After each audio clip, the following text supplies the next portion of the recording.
राष्ट्रीय काँग्रेसची स्थापना. राष्ट्रीय काँग्रेसची स्थापना 28 डिसेंबर 1885. संस्थापक ॲलन ह्यूम.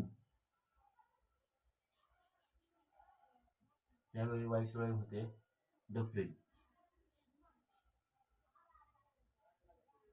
जे काय अधिवेशन झालं ते झालं मुंबईमध्ये गोकुळदास देशपांडे संस्कृत विद्यालय, मुंबई. पहिले अधिवेशन जे पुण्यामध्ये होणार होते ते रद्द करून मुंबईमध्ये झाले. ते कॉलराची साथ होती पुण्यामध्ये म्हणून ते मुंबईमध्ये झाले. पहिल्या अधिवेशनचे अध्यक्ष होते रमेशचंद्र बॅनर्जी. भारतीय राष्ट्रीय काँग्रेसचे पूर्वीचे नाव भारतीय राष्ट्रीय संघ असे होते, जे दादाभाई नौरोजी यांनी राष्ट्रीय काँग्रेस असे केले.